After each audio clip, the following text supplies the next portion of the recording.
It's cold, it's miserable, it's winter, and what is one of the very best things in winter to have for a pudding? Crumble! I am going to make a very easy but super delicious apple crumble. I wanted to make apple and blackberry, couldn't get any blackberries, but I do have some frozen cherries, which I think will be pretty nice in there as well. Mine is going to be this size, not massive. If you want to make a bigger one, then just make more. The first thing I'm going to do is I've got two quite sizable Bramley apples. I'm going to peel them, core them and chop them into small cubes. They've been chopped. I've put them in my dish and they will start to go brown, and I'm not cooking this until a little bit later. So I've just got half a lemon. I'm just going to give a little, not too much, just a little bit of the juice on top. And then I'm going to take some cherries. If you want to, you can dig around and see what fruit you've got. I always love an apple crumble. I'm just going to add in like a handful.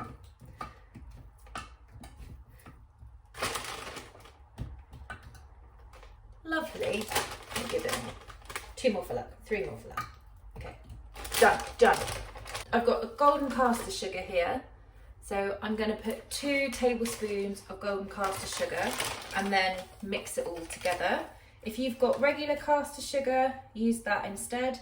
But I've got golden and it gives it another sort of caramel kind of note. As carefully as you can, or do this in a bowl like a wise person and not some idiotic idiot like me, because it's going everywhere now. So just toss that all together.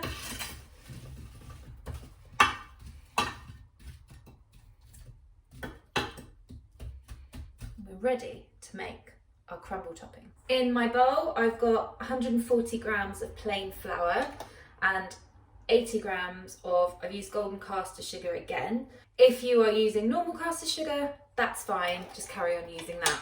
So I'm just going to give this a little mix together. And then I've cubed up 80 grams of cold unsalted butter, and I'm just going to add that and then rub it between my fingers until it resembles breadcrumbs. I've worn the wrong jumper for this job, so be wise with your clothing choice as well. So just keep rubbing it between your fingers. You can do this in a food processor if you prefer. It's probably a bit quicker. So that now resembles breadcrumbs, and what we're going to do is take your ready prepared fruit and then just start by just sprinkling it over.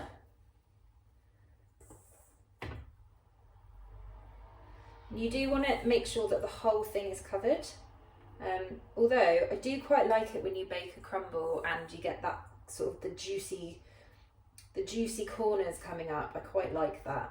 It adds a bit more. That's my bowl. Adds a bit more texture. And you can start patting it down. Make sure everything's covered up.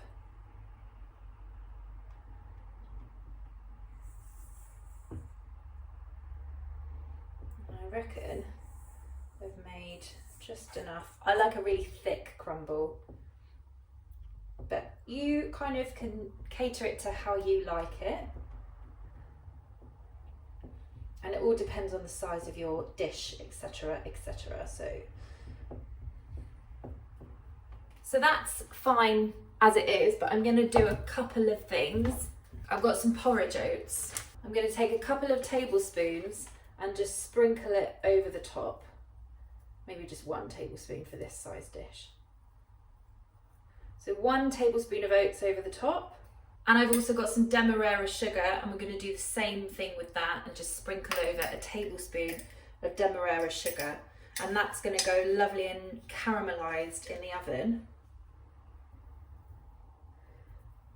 And you know, it's a little bit more sugar, but This is 50% fruit, so it's technically a salad. So that is ready to bake. I'm going to bake mine later, but when you are ready to have your pudding, preheat your oven to 170, 180 degrees Celsius and pop a baking tray in there. And then when it's preheated, just put that on top of the baking tray and cook it for 35 to 40 minutes.